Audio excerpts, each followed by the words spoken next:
Thank you very much. It's been is a pleasure to be here with you all. As Laura said, my name is Carlos, and I work for Purple. And today I'm going to show you how Wi-Fi data can drive insights in the retail sector. This work wasn't done just by me. It was co-authored by a colleague of mine, Nick Calvert, a data analyst.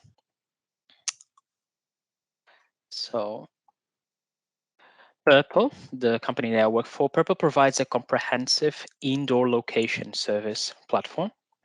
That is the tracking of people and objects within a set space through the combination of hardware and software technologies. And some of these services that we use are Wi-Fi, wayfinding, and asset tracking. With Wi-Fi, we use this service to spot points of interest and high traffic volumes through heat mapping location reports in the venues. With wayfinding is like Google Maps, but indoors. It can help visitors overcome the anxiety of getting lost. This is for any big venues and especially in hospitals. And asset tracking or presence or location data is anonymous data that enables large venues and companies to properly track and account for valuable pieces of technology.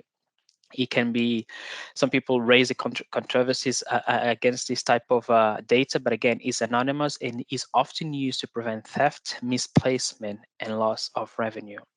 Now I'm going to show you how this data is collected and what do we see and what type of insights we can take from this information. We have a study that we've done with a DIY store company.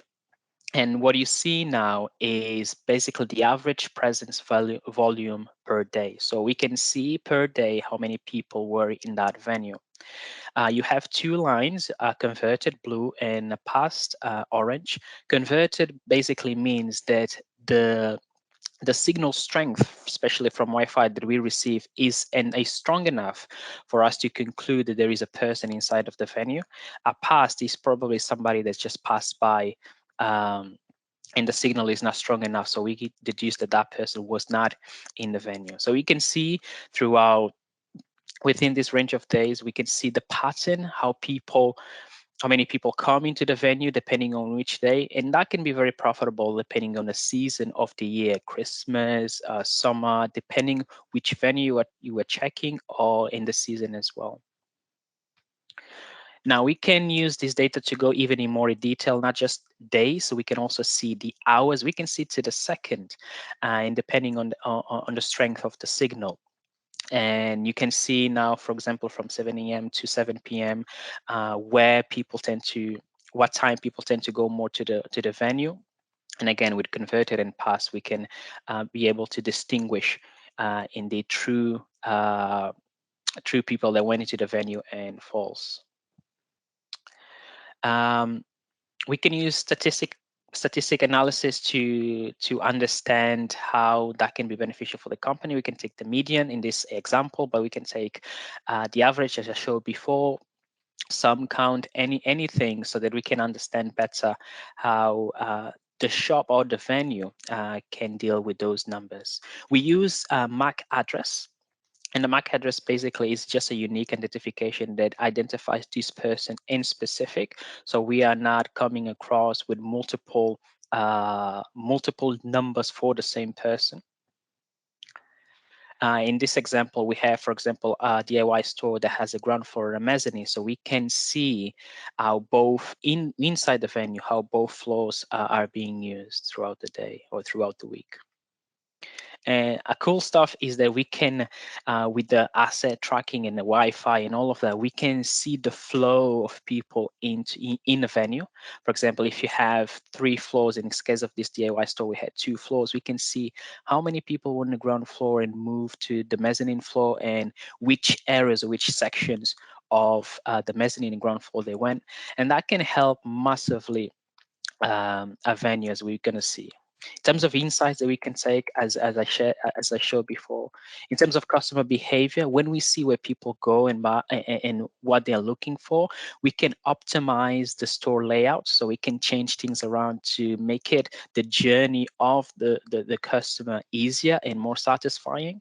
This is a first-hand data we are getting, so the business will be able to cater marketing promotions In terms of visitor footfall with the pandemic coming, this has been shown to be very, very reliable and very precious because business were able to control the amount of people that were inside the shopping or inside the venue and be able to maintain the risk low.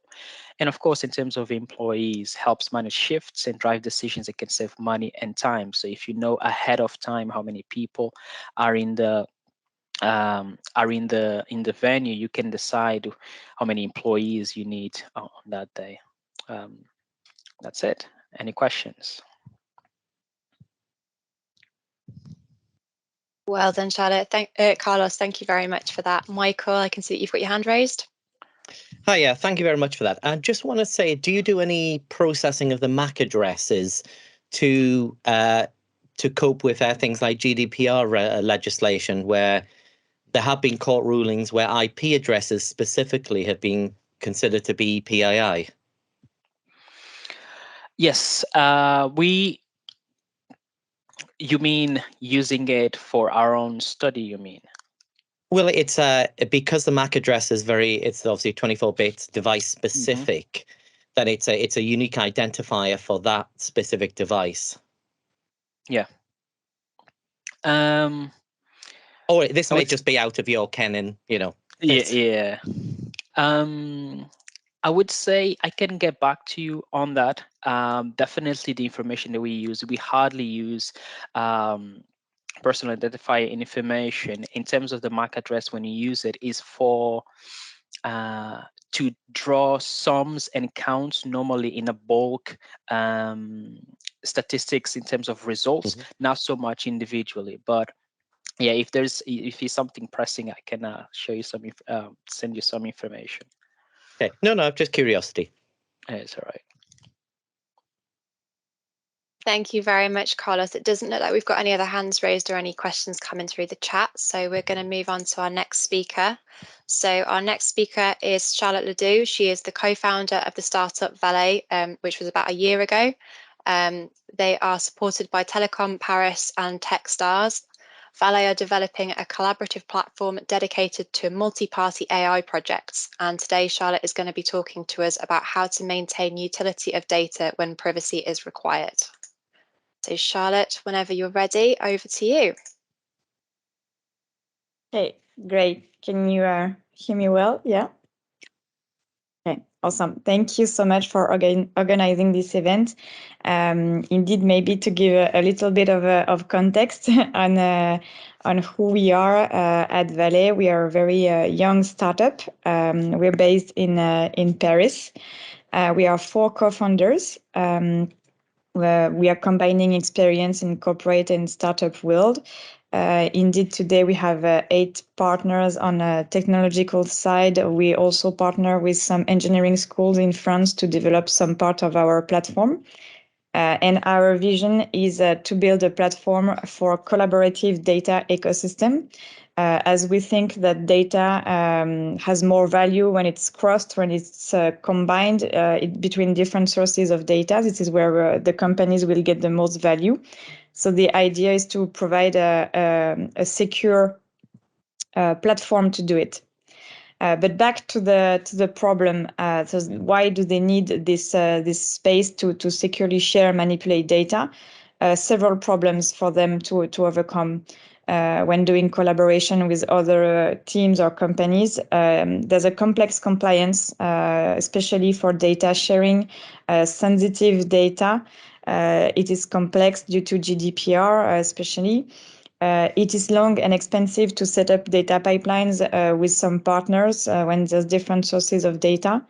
There's still the probability of leaks, of course. The more we share data, the more this probability raise. And during the collaboration, it's complicated to figure out who is doing what with each data. So that's also a hard point.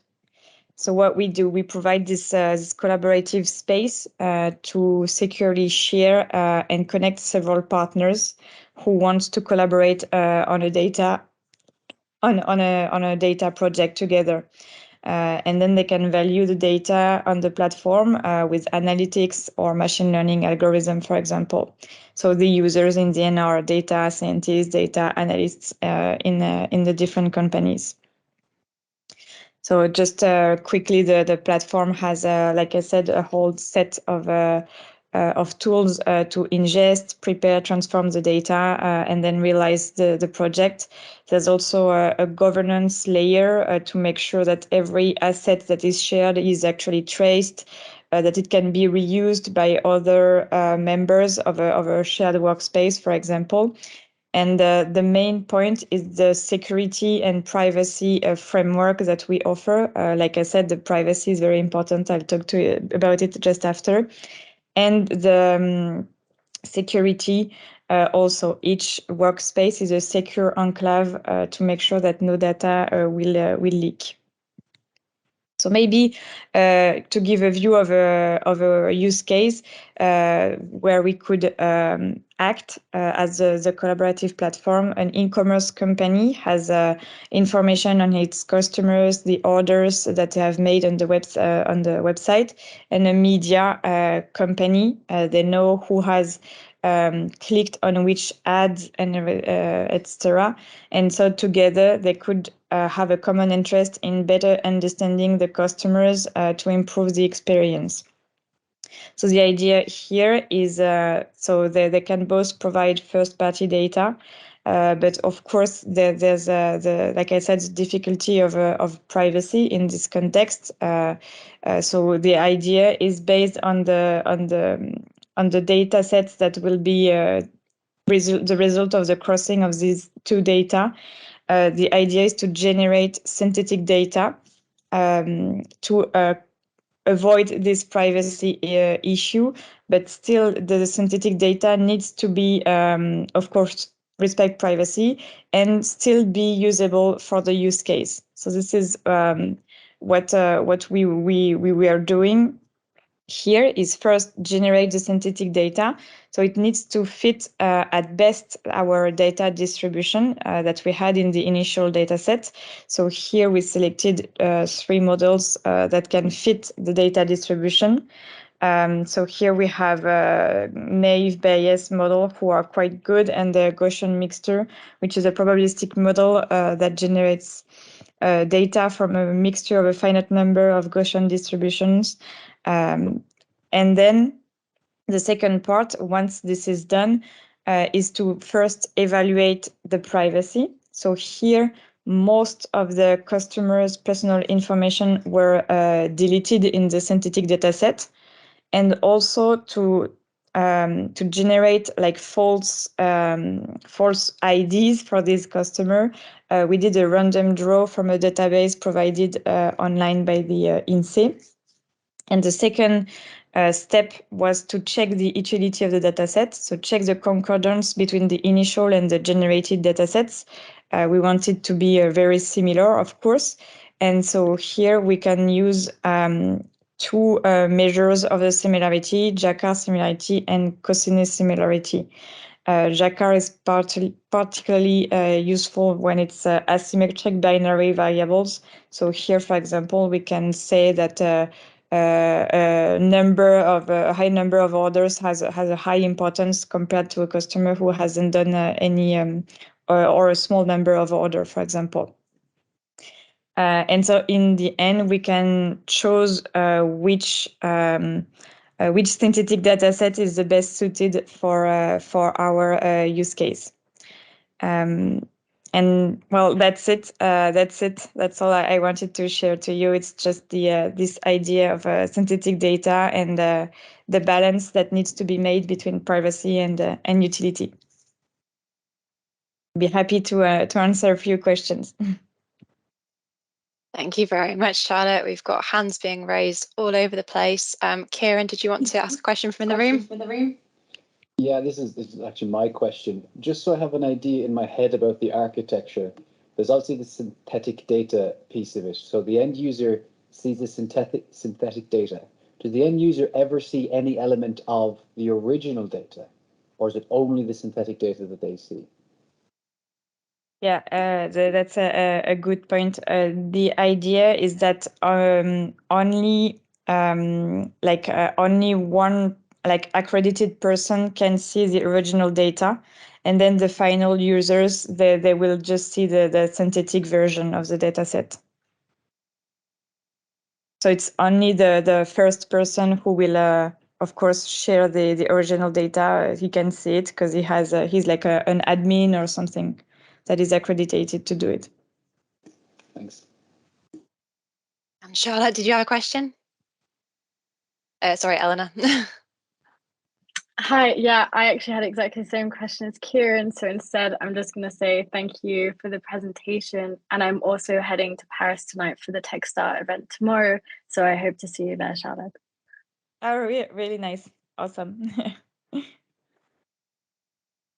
Fantastic. It doesn't look like we've got any more hands raised, and I haven't seen anything come through the chat. So we're going to continue on with our next speaker.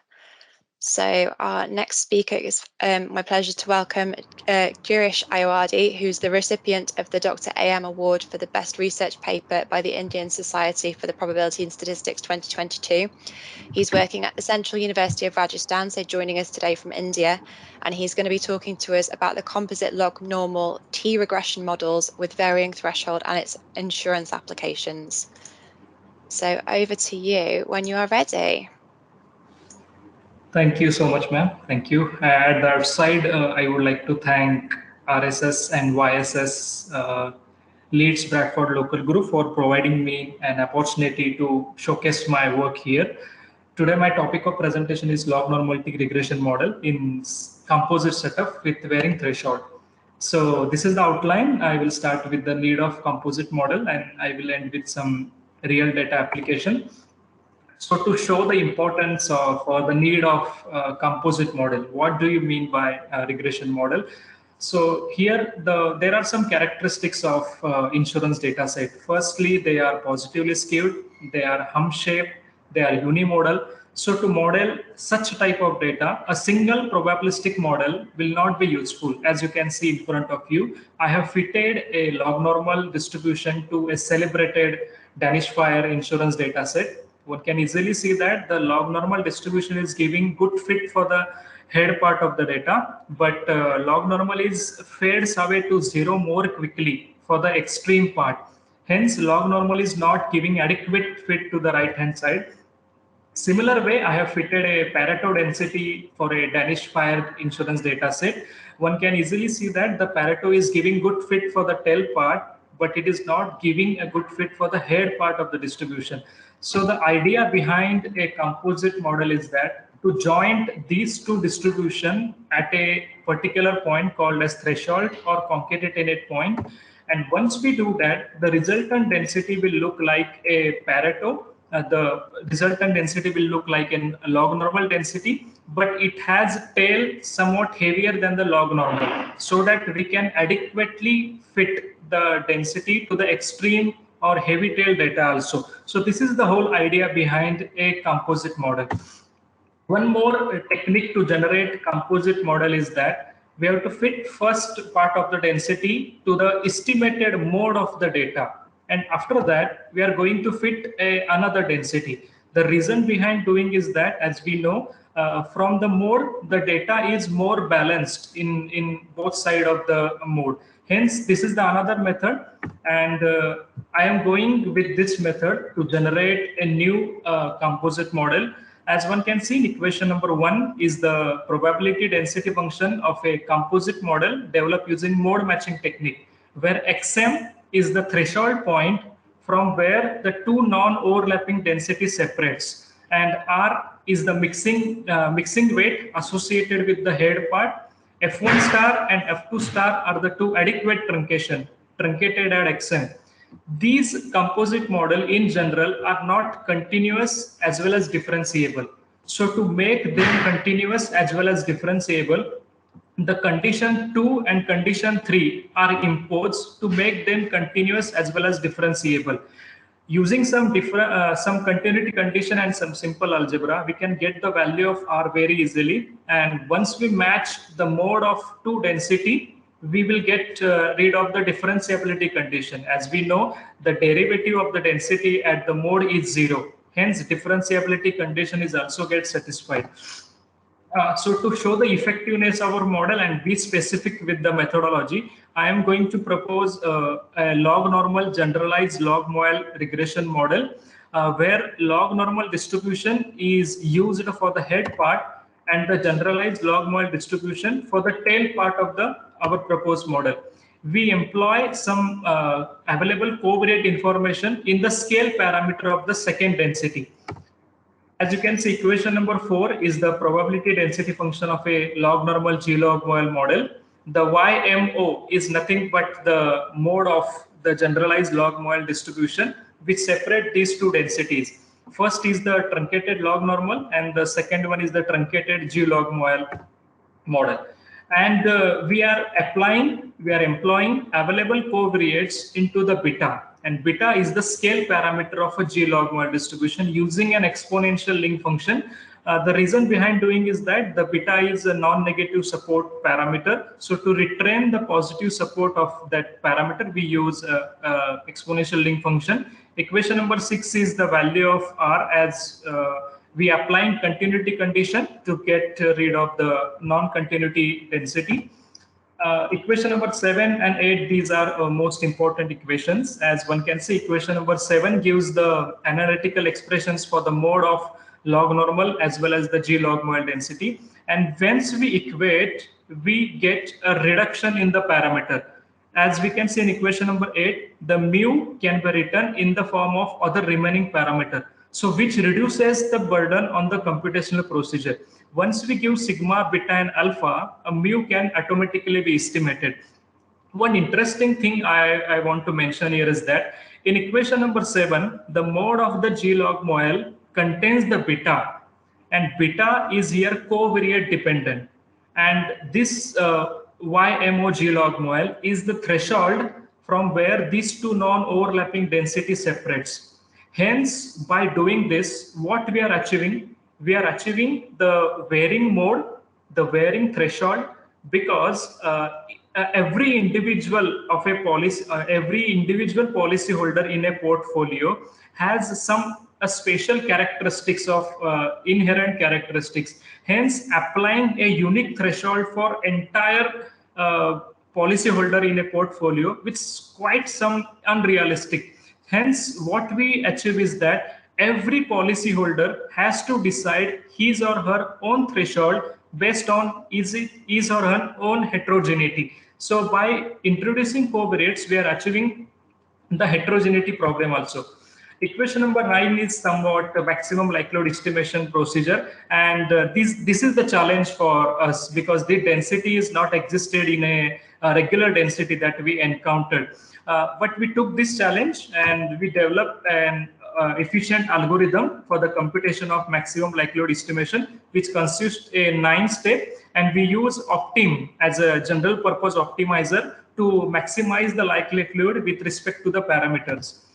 And we use some transformation and back transformation technique to get rid of a constrained and unconstrained type of parameter.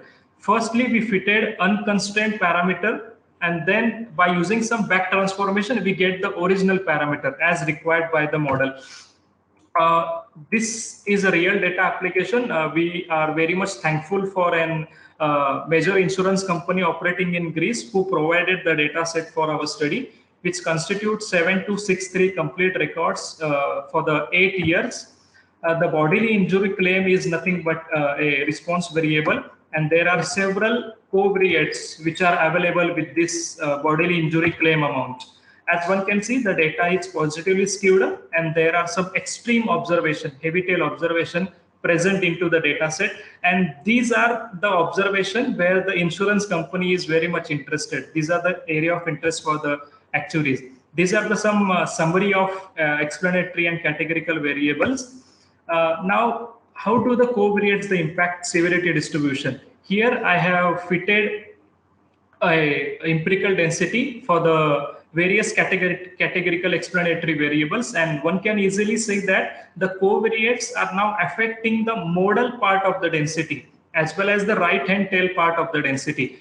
and we have introduced covariates into the mode also. Hence, we are achieving the heterogeneity, we are capturing the heterogeneity which is impacting the mode of a empirical density associated with the claim amount. Here, similar goes with the another policy type, which is economic type, middle type, and expensive type. Here we can also see that the covariates are impacting on the modal part also. Hence, to introduce covariates into the mode is a need of time as far as this data set is concerned. We fit a log normal density for this bodily injury claim. One can easily see that the log normal provides good fit for the head part. But as we move towards tail, it gets deviated. Hence, there is a need of composite model which can tackle head part and tail part separately. Hence, this is the need of composite model. Here are some parameter estimation that we have computed and standard error using some usual procedure. These are the diagnostic results of our composite regression model. And we fit another two composite models named as log normal Burr as well as log normal Stoffa for the comparison purpose. Due to time constraint, I'm just mentioning the log normal G log model. And these are some visual proofs of how our data set is fitted to the MTPL data set. I would like to acknowledge the Department of Statistics, Central Institute of Rajasthan, my employer, as well as Science and Technology, Government of India, for the financial support for carrying out this activity. Thank you so much. If you have any question, I'm very happy to answer your question. Thank you very much, Girish. That was a lot of information to get over to us, so very well done for keeping to time. We do have a question coming through on the chat. So the question is, what was the motivation for this work? Was it the Danish data, and where else could this be used, or has it already been used? Okay, the motivation for the Danish data, I just mentioned for an example, means what is the need of an composite model. And we have fitted another data set, which is called as motor third party liability insurance data set, which is collected from a major insurance company. They kindly provided the data for our research purpose. And once we look at the data set, then we realize that yes, there is a need to introduce some new techniques to tackle such type of data set, which can take care of the modality as well as the right-hand tail side of the data set. That's why this is the motivation. This is the prime motivation behind carried out this work. Fantastic. Thank you very much, Girish. I'm going to move us on to the next speaker, but if anyone does have any questions, please keep them hold of them till the end. So our next speaker that we're going to be introducing is Louis Harrison. Louis is a senior risk reporting analyst who specializes in data visualization at Virgin Money. And today he's going to be talking to us about providing quick insights using data visualization tools. So Louis, whenever you're ready, over to you. Yep, just give me a shout if you can see my screen. Yeah, you're coming through. Okay, bro. So a lot of like data site wise, so what I do in my job is we clean up data sets and then we provide visualizations for other teams essentially. It's sort of quite important to get that data across in a way that other people can sort of easily understand it and read it and identify sort of quick insights from that. So that's sort of what I'm going to run you through today. The way that we normally do it is I use Tableau. Tableau is the data visualization tool that I'm most familiar with. There's a lot of them out there. Excel's normally a common one, and there's reasons to have loads of different ones. So in a bit of a Blue Peter sort of esque way, I've got some data. It's sort of what I made earlier. And we've just got some climate change data for over the years by countries. And I've just loaded that in. So with Tableau, what's really sort of good is that we can load in from different sources. So we can use text files, so CSVs, which is mainly what I do. And then we've got Excels. We can also connect to things like Oracle, big data. There's a Tableau server.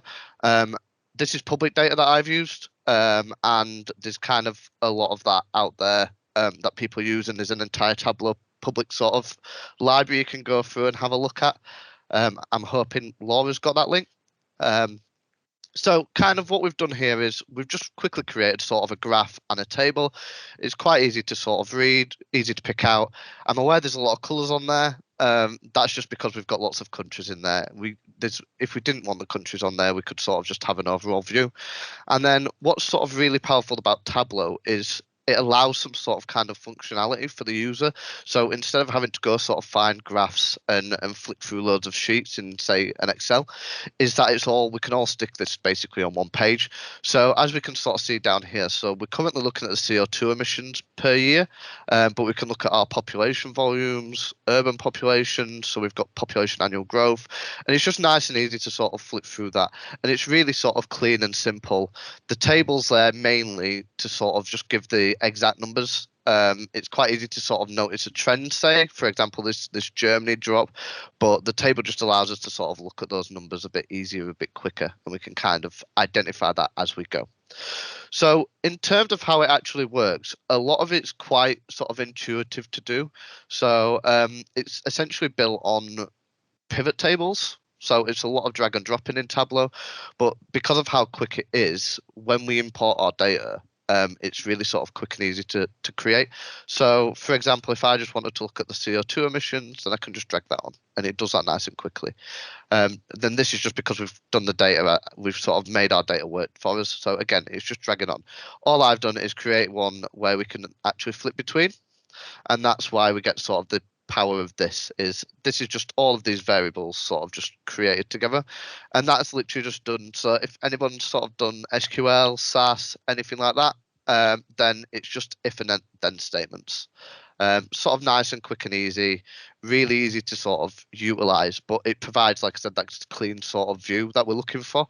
Another really powerful thing that we can do in here is that we can sort of do running sums. So I've got the total CO2 emissions, so starting from 2000, how they've sort of increased.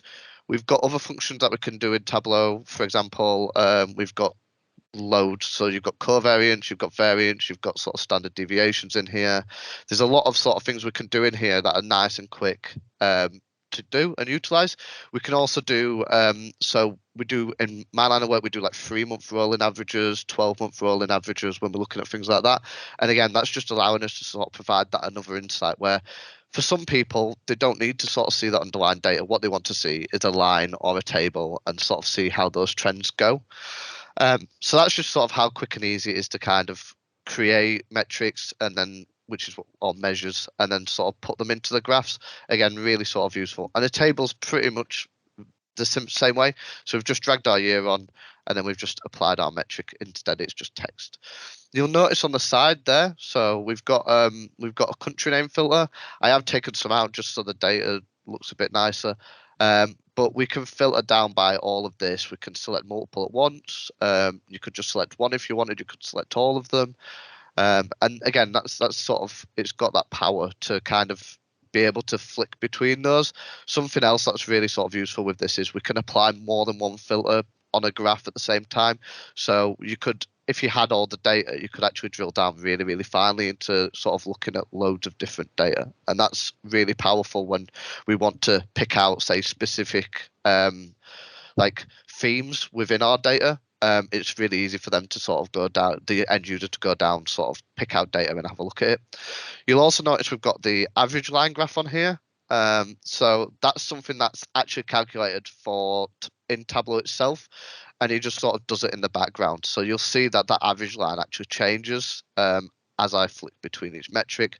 So on this one, it's, so yeah, you can sort of see it changes as we go along. This is sort of really easy to just kind of get a quick view, but this is the total average over the total sort of data. We can actually quickly change that. So if I just click per cell here, then what you'll see is we get a year-on-year average. And again, it's something that's nice and it's quick and it's easy to change. And we can sort of provide that additional view there. So we can look at the month-on-month change as opposed to just the year-on-year change, sorry, as opposed to the total average. Within this, we can also, so it's not just averages, we can do bands. So you can have a maximum, minimum. We've got sums, we've got sort of your averages, your constants. We've got distributions. So I think this one will be probably a bit more interesting. So for example, we can look at 80 and 120 of our average. And then we can sort of see where with 20% either side of that average there. We could add in the 100% there if we wanted as well. And we've got other abilities that we can do here. So we've got percentiles that we can do, we've got quantiles, and we've got standard deviations as well. And again, like with the average, this will just calculate itself in the background, and it changes for each one. So nice and quick to provide those really easy insights. So, and as you can see, we can still see that data sort of over the top of that as well. So, yeah, other than that, what I'd say is there's things like Tableau Server. So I've quickly got, if my taskbar's not wanting to load, but in Tableau Public, there's loads of different graphs. We can do loads of different graph types. For example, so if I just click on the Show Me, we've got text tables, heat maps, highlight tables. We can do scatter plots. You can do sort of tree maps. We've got area charts, box and whisker plots, scatter plots, and it kind of allows you and sort of gives you that sort of guidance to create those tables as well. Yeah, that is pretty much a quick run through of sort of data visualization. All I would say is we use this more than we use Excel, just because it's, like I said, it's sort of all in there, all in one, and it's not sort of flicking through those sheets and whatnot. And another thing is that with this data we can't, but there are normally when we're doing our data, there's lots and lots of sort of filters that we want to apply. And when we're applying loads and loads of filters, it becomes really sort of important, and it's not something we can always do in Excel. Yeah. Any questions? Thank you very much, Lou. That was a great way to just kind of give a massive introduction to Tableau and data visualization for you. I can see that we've got a question from Kieran. Yeah, again, this is from me, but then also from the local group. Would you be interested in doing a slightly longer presentation sometime? Because I think there's interest in people seeing these rapid fire talks and actually seeing practical advice and stuff. So first of all, would you be interested in doing another talk perhaps? Yeah, cool. Yeah. Great. Secondly is, what other tools would you suggest for people to help them in this kind of visual analytics space? So I mean, Excel's useful in a lot of ways. I think I know I kind of gave a bit of stick there, but there is a lot of times where Excel is actually really useful for sort of static things. So I think Excel is actually a really powerful sort of data visualization tool. There's Tableau. There's I'm pretty sure Microsoft have got one coming out soon, or I think they're working on one. There's Lumira. I'm struggling for other ones at the moment, but that's just because I mainly use Tableau. But yeah, I mean, there's a lot out there to sort of use, and they've all got the different sort of benefits, I'd say. But yeah, Excel is useful. It's just we use Tableau. Out of interest, that last one, Lumilia, whatever it was, any chance when we finish your talk, can you just like put some links in the chat maybe so that people could see these options too? Yep. Yeah, that's fine. Thanks very much.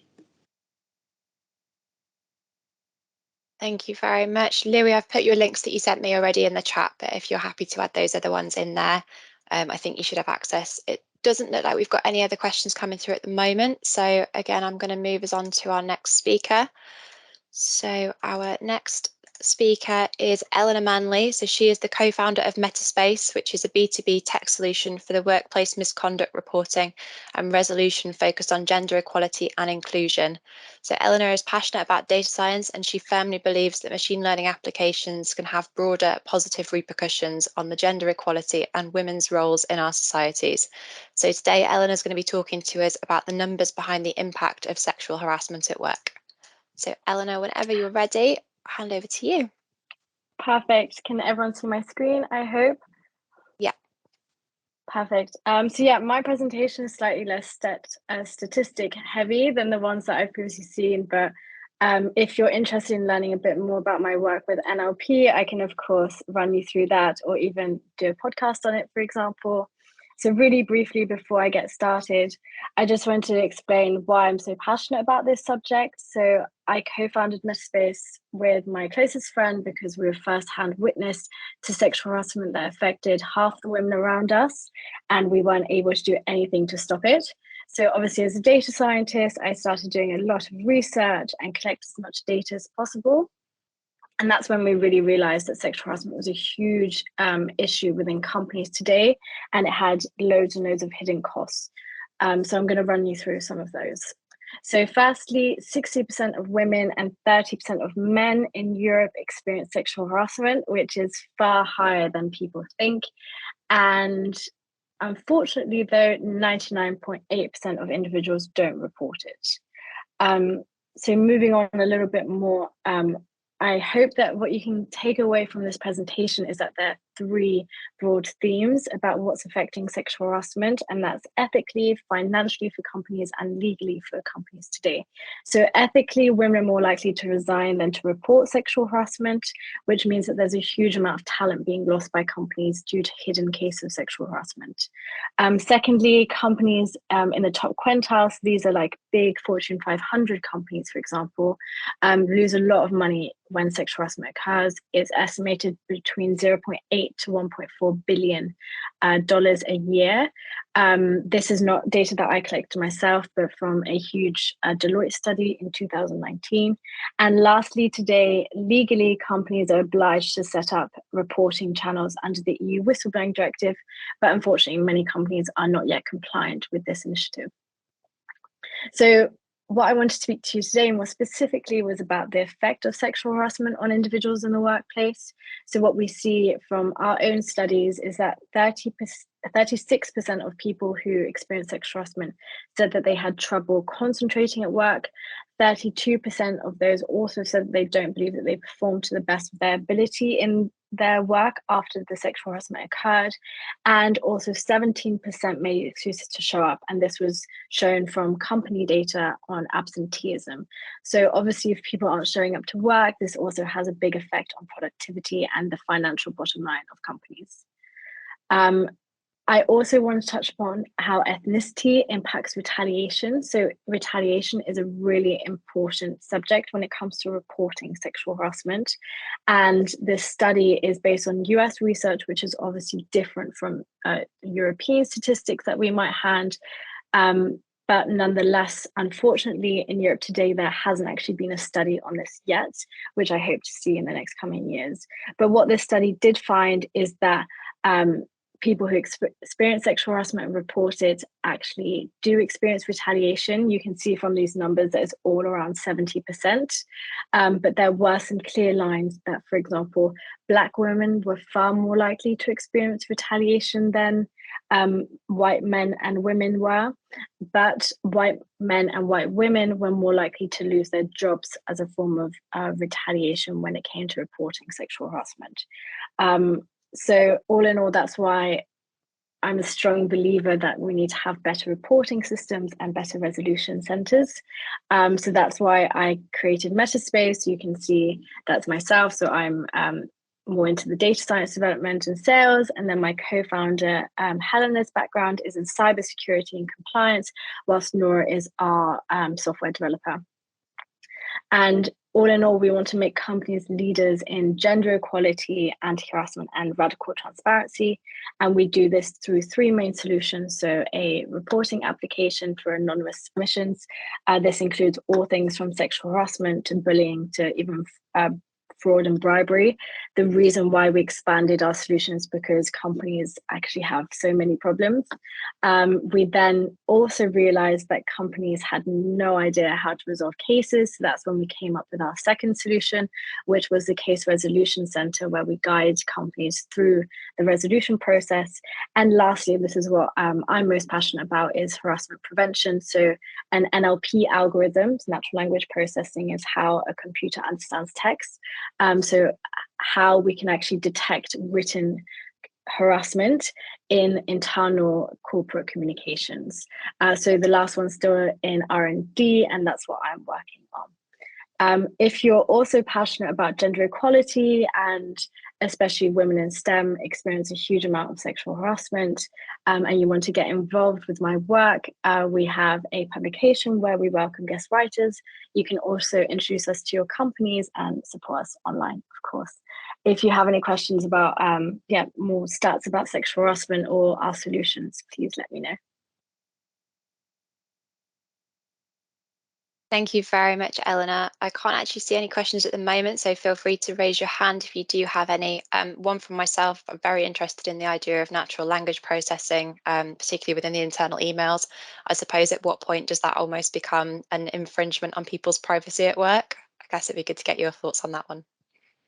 Yeah, that's a really important question. It's one that we've had since building it out. So firstly, most importantly, we have to have the permissions from both the company as well as the individual when we are used as a plugin. So we have the double permissions, and we don't actually store any of the data once it's collected.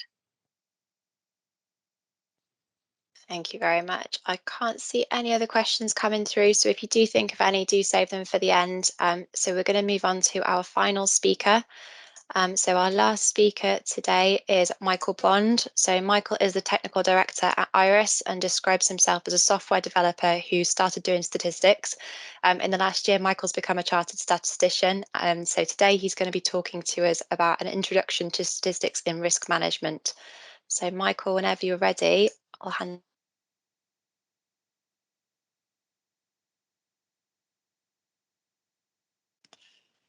Hello. Okay, so yeah, as I'm the final speaker, I just want to thank all the team out there for putting together the presentation. I know Laura has been the face and the voice of the emails, but I'm sure there's other people around there who thanks. But thank you for gathering us all together and giving us the opportunity to talk about the things that we're all passionate in today. So my talk today is on the statistics of project risk management. Now, this is going to be a little bit of professional development as well, because I'm going to give you maybe some ideas on how you can introduce the risk management side, maybe even into your everyday life as we go through it. So here we go. So just a few quick definitions. This is project risk management. It's not financial, so we're not doing credit risk management. We're not doing anything in that. This is literally just project risk management. It's absolutely not filling in checklists. So if you've ever had to been handed a checklist and say, do this, do this, do this, not that. Absolutely not that at all. So what is a project? Well, it's absolutely anything you do. It could be moving house. That's a project. It can be planning a holiday. It can be launching a satellite. All of these projects have risks associated with them. And what is a risk? Well, it's just anything that could go wrong to sort of derail your project. So if you're planning a holiday, very, very in the news, your flights might get cancelled. Okay, so you start thinking about that and think about, well, what can we do about it? I'm not going to concentrate on the what can we do about it side. I'm just going to talk about the kind of how we classify and how we kind of assess the risk themselves. And so I'm going to do 5 levels of risk management. First of all, level 1, nice and simple. Just think about what could go wrong on your project. We're going to use running example, and it's just crossing a road. There are risks of the risk of crossing a road can be hit by any vehicle. Or level 1, you've just thought about there are some risks involved in this. Level 2, simple relative assessment. What I mean by this is you start looking at all the risks that could occur and you just start ordering them in terms of what I've called riskiness. And this is just that intuitive sense of this is more risky than the other. And so I'm going to take an example. We got 4 crossing the road examples from just a single bicycle. We got a peloton. We got a single car, and we got many cars. Now, I think intuitively, you'd probably order them something like that. With the lowest risk is a single bicycle. If it's easy to dodge, and if you hit it, probably no problems. Working all the way up through. Now, in the middle 2, you may have some issues. You may say, well, I'm more likely to be hit by a peloton. They're all coming through as opposed to a single car. But if I'm hit by a car, that's probably more impactful than me hitting by a peloton of cyclists.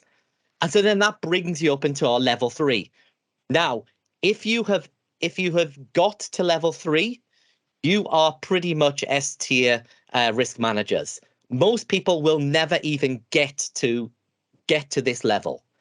So split the assessment into 2 elements. We've got probability and impact. Hey, now we're coming into statistics. Break it up. And we're not talking about probabilities themselves, just literally just high, medium, low. Is it a low chance, high chance? Similarly, the impact. You're just kind of ranking things as well.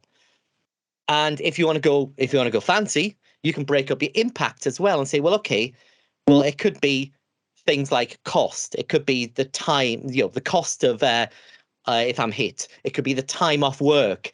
It could be reputation. You can start breaking things up to that. We're not going to get down that road. So back to my ordered list here. I'm going to take an assessment that this is going to look something like this. So we've now got we've gridded this whole thing out, and I've taken an assessment that this nice low impact. If a single bike has hit you, yeah, you're probably just going to be annoyed. Similarly with the peloton, the higher impact if you're hit by a car as opposed to is going to be quite higher, and likelihood. You've now got your what's termed the risk matrix. You'll if you've seen any official statistics about risk, you will see something like this. Normally they have maybe very low, medium, high, and very high, or some variants of this. But you can start off, you can grid it out, and this therefore lets you see, okay, well, what are the risks that have the most impact? So what are the high priority risks that I need to think about? When you're dealing with at this level 3, a very common metric is what they call a risk score, which is take the level, multiply it, add it together, and you get a nice 1D metric out of it.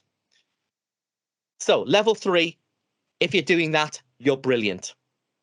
If you've got quantitative assessments, so if you're dealing with cost or time, then you can start then doing more, well, you can do quantitative analysis on it. So process, assign a distribution to the probability impact levels. In risk management, it's typically triangle and PERT. But uniform is also very, very common, especially for the probability.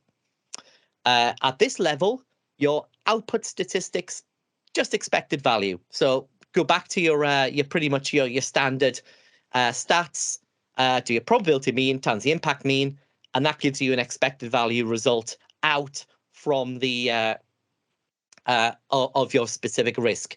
And this will, in this case, maybe it's a cost. It'll give you a pound, dollar, whatever currency values out to this. Time could be a number of days off work. And you can start to make your decisions, not just based on this high, medium, low assessment. You start to make your decisions based on, well, what are the numbers? And for those who are not familiar, this is what a triangle distribution looks like.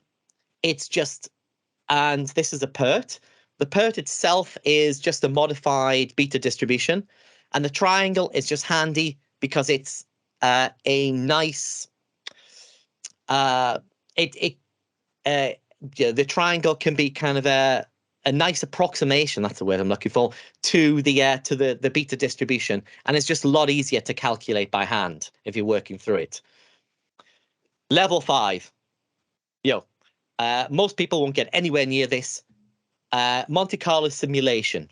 So, as we said, we've already got a distribution for our probability. We've got a distribution for our impact values.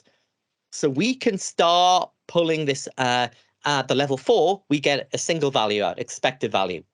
Okay, that gives you the average. But it doesn't tell you anything about spreads. Have you got a long tail, have you a short tail, etc.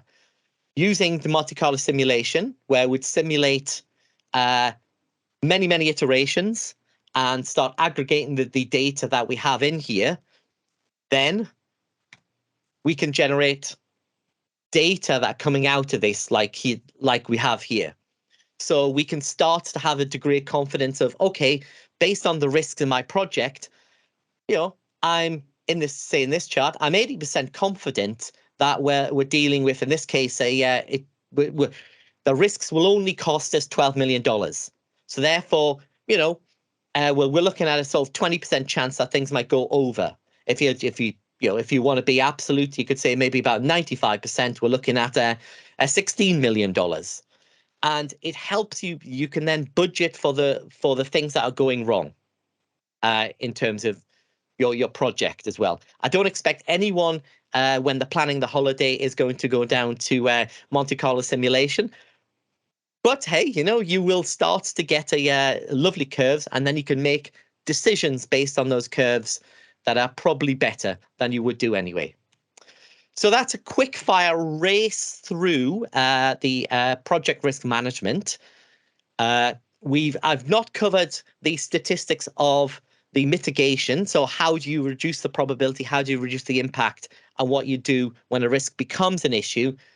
But does anybody have any questions based on this, the statistics so far? Thank you very much, Michael. I'm just waiting to see if we've got any hands raised at all. But thank you for a very interesting presentation in an area that people probably haven't generally come across before with statistics.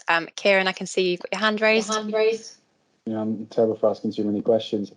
Thanks very much, Mike. That was great. So you said about, you get to level 3 and you're pretty good, and level 5 is some sort of ascension moment if you go that far. Yeah. Yeah. And you said about popularity of not popularity, but how often people do these things. Can you speak about maybe some examples of where you've seen people do level 4, level 5, and how often people actually get there? And what, maybe the question really is, what stops people going that far? Is it actually lack of knowledge or just lack of motivation?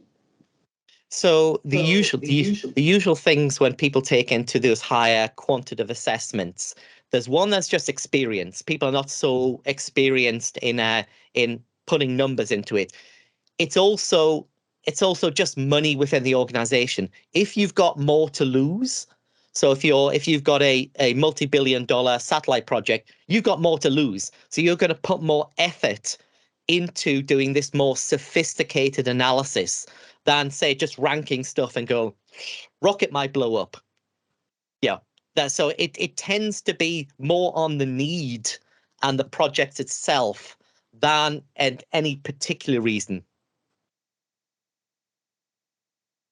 Yeah, that makes sense to me. Thanks.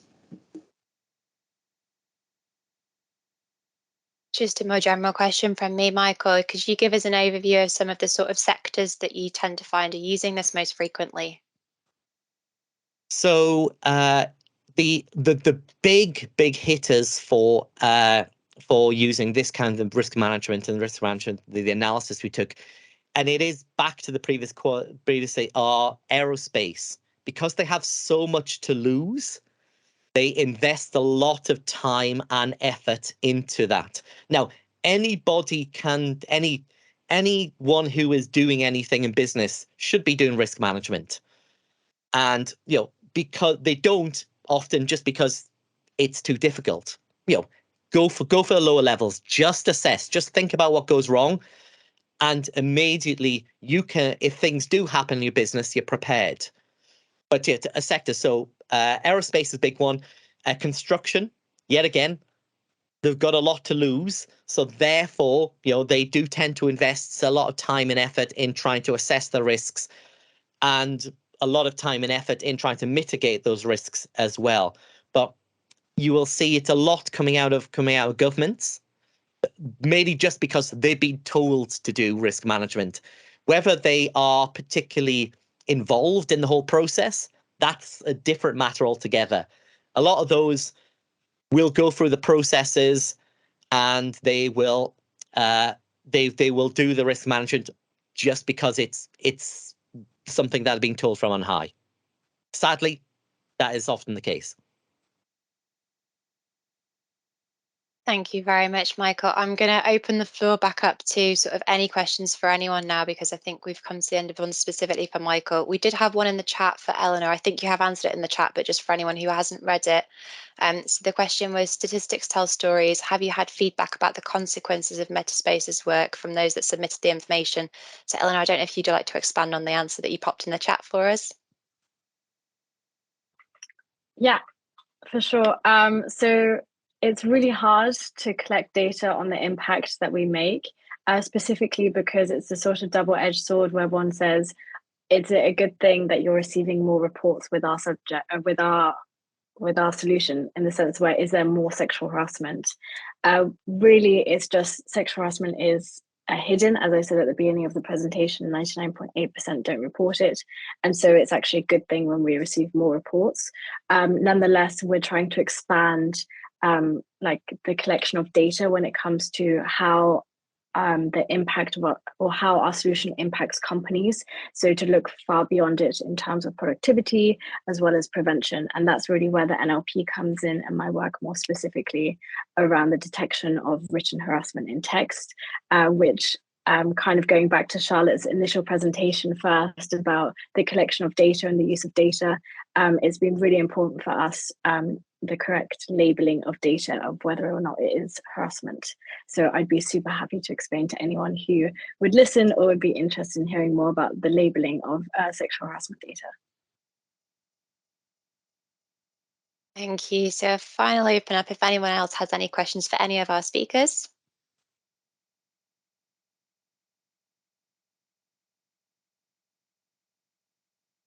I'm going to take the silence and lack of hands as a resounding no. So could I please ask everyone to join me in thanking our 7 speakers? You've all done an absolutely fantastic job. So thank you very much for joining us at our meeting today. So yeah, it's been lovely to hear from you all.